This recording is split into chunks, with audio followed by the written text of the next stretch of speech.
Welcome back, guys. This is this week's episodes. I think I might call this movie fan fights. I don't know. I'm still thinking about that. But yeah, this week we had a few good things to talk about: Fantastic Four, Jurassic World, Batman, Superman, all that kind of stuff. So why waste time, and let's get right into it. The first fight this week had something to do with the Fantastic Four movie, the new one. Did the trailer make you want to see it? And I'm not gonna lie, I don't want to see this movie. I never cared for their Fantastic Four. I don't want to see anything of it. The trailer, again, it didn't do much for me. Positives, I like the tone they're going for, I guess. It seems a little too dark, but you never know. I thought the part with the baseball hitting into the Grim sign was kind of stupid. Yeah, the Invisible Woman, that's cool. Miles Teller looks good in that, so that's a plus. Some negatives: Dr.Doom, just show him to us. You don't need this big build-up. We all know who he is, so just show us. That's not really much of a spoiler, because people know 5 things about the Fantastic Four, and it's who's in the Fantastic Four and Dr. Doom. So I think in that sense, the trailer is trying to build up hype for no reason. Yeah, so I don't really have much of an opinion on this, because I never cared for the Fantastic Four. So, yeah, trailer did nothing for me. Fight number 2 this week had to do with the Jurassic World trailer. Did it get you excited? Did it not get you excited? I'm on the fence about this movie. I didn't watch this new trailer. I watched snippets of it because I don't want to see the new dinosaur, because I want that to be kind of a surprise, because you know how trailers give everything away nowadays. So this is the only thing I have to look forward to. I didn't know Vincent D'Onofrio was in this movie, and that makes me really excited after watching him in Daredevil as Kingpin. That was incredible. But Chris Pratt, you can't go wrong with Chris Pratt. I did watch the clip between him and Bryce Dallas Howard, whatever. And it was just so awkward. I wasn't sure what the tone they were going for. As someone who works in theme parks, I'm kind of excited to see how they incorporate that theme park element into it. I'm happy to see Jurassic Park is finally open. I want them to give us more of the non-CG that they're claiming to have worked with, because every shot in these trailers so far has been all CG, and I want them to try to recreate the old movies a little bit by having actual dinosaurs, and it doesn't seem like they're doing that yet. But I'm pretty excited to see this. I'm definitely gonna go see it. I think you're gonna lie if you're saying you're not gonna go see it. But as I like the concept. I wish it was a little different. I don't know how to put it, but I just wish it wasn't so CG and fake and gimmicky. I feel like they kind of realized what this movie is going to be, kind of like the Fast movies, how they're just going to be nonstop action movies, and they kind of went, oh, we're just going to go with a campy dinosaur movie. So that could be good, but I just hope they don't try to take itself seriously, but do comic-y, stupid stuff. I feel like it needs to find that perfect blend. So, yeah, I'm on the fence about this. I'm hoping I like it, because I want to see a good Jurassic Park movie again. I love the first one. Fight number 3 was Batman vs. Superman. Picture the best concept for that. And honestly, the best way to do that is to take The Dark Knight Returns. Now, I don't like the route they're taking this movie, because we went right from Man of Steel to Batman and Superman. We don't have a Batman backstory. Everyone's saying, oh, we've done Batman to death. But that was the Dark Knight trilogy. That's something completely different from this. So I need to care about Batman. I need to care about Superman. And the first movie, I did not care about Superman at all, because it was just so dark and dreary. I actually saw a video where they upped the color, and just that little few clips that they showed was enough to make me go, this is already a better movie, just because the tone seemed brighter. So yeah, what they do with The Dark Knight Returns is kind of perfect. I want to see them do that in movie form and not just take elements from it. I need to know more about Batman, because as of right now, I just don't care about him, and I feel like this whole thing is a mess that's rushed. So, yeah, I definitely want to see some more Batman development before we get it. And this is Superman's sequel, so I kind of want to see more of Superman before they go right into them butting heads. So, yeah, that would be my pitch for Batman vs. Superman. Whatever Roger said about killing off Lois Lane, as much as I want them to kill off Lois Lane, you can't do that. Fight number 4 was pitch a buddy cop movie. Now, one of my favorite movies, I guess you could kind of consider it a buddy cop movie, is the movie End of Watch. I think that took the cop dynamic and blended it perfectly. Jake Gyllenhaal and Michael Pena had such good chemistry together, and that's what I want from a buddy cop movie, not something like what's that movie, Ride Along, where Kevin Hart's an idiot and Ice Cube is just the whole time.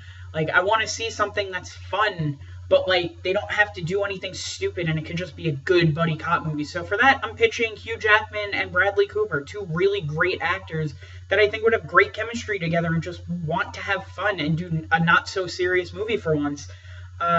Because, like I said, End of Watch was one of the best cop movies I've seen, and they got that cop dynamic perfectly.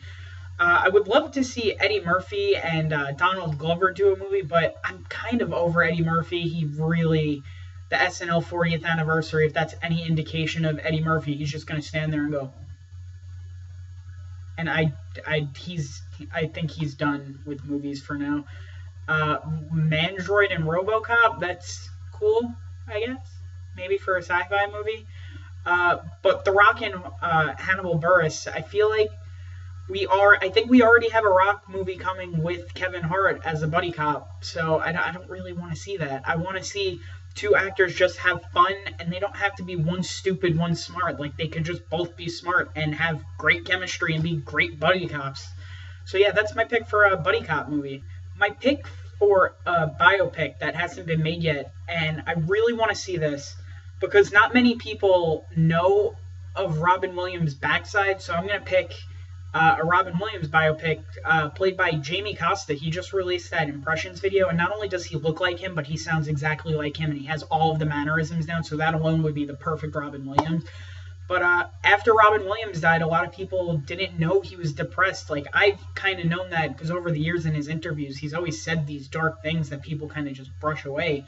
And I feel like it would be a great way to show what he was actually dealing with, so, like, his death is not so in the dark for a lot of people, so people could really explore what was wrong with him. I would love to see an Orson Welles movie with his rise to power and then his fall. A Billy Mays movie, I can understand what he's coming from with like a crazy zany movie. And a Christopher Lee movie would be kind of cool, but I feel like there's just so much to cover. But Robin Williams, I feel like they could really dive into his backstory so they could like show the public what was actually wrong with him and raise awareness so that his death is not just some like, oh, he killed himself because apparently he was dealing with some demons. Like, I want them to explore that a little bit. And Jamie Costa, if you haven't seen his video, look it up. It is absolutely incredible. If you close your eyes or even open them, you would think you're looking at Robin Williams. It's crazy. So yeah, Robin Williams for a biopic movie, that would be awesome. And the final movie fight this week was, would a solo Hulk movie work? I am going to say absolutely not. The Incredible Hulk is one of my least favorite Marvel Cinematic Universe movies. I love it on its own if it wasn't attached to anything, but since it is part of that universe, we have to accept it for what it is. I thought Edward Norton was a great Bruce Banner. I like how he was kind of edgy and like kind of dark, but not so much.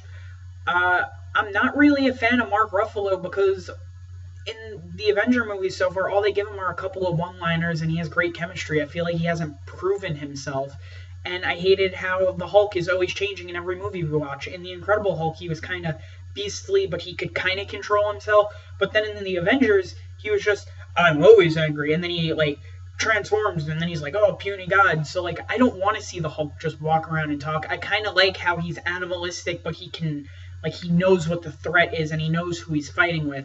So that's what I like in the Hulk, and a solo Hulk movie just wouldn't work because honestly, they don't know what they're doing with the Hulk.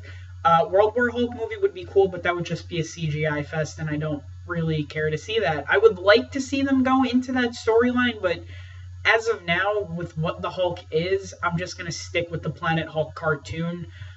For live action, the Hulk has been all over the place so far, and that's why he's my least favorite part of the Avengers, because he's what they need him to be in the time being. So that's why I don't think a solo Hulk movie would work at all. We'll just keep him with the Avengers and the team-ups, because I don't think he could do his own thing. So those are my picks for this week's movie fights. Dan, Roger, and Andy. It was weird seeing Andy actually compete this time with Nick Mundy on hosting. That was pretty great. Dollar Shave Club, that's cool, I guess. Loot Crate to Dollar Shave Club.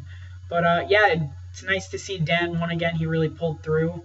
I can tell Andy was like very pent up and really wanted to fight. So let me know what you guys thought of this week's movie fights. Comment below. Follow me on Twitter. yeah, just let me know how you like these videos so far. I like to keep these conversations going because I don't really talk to anyone at school about this kind of stuff. So that's why I'm relying on you, internet and movie fights fans and Screen Junkie fans. So yeah, if you could just like give this a thumbs up, subscribe, yeah, and just keep the conversation going. Have a great week. I will see you next Sunday.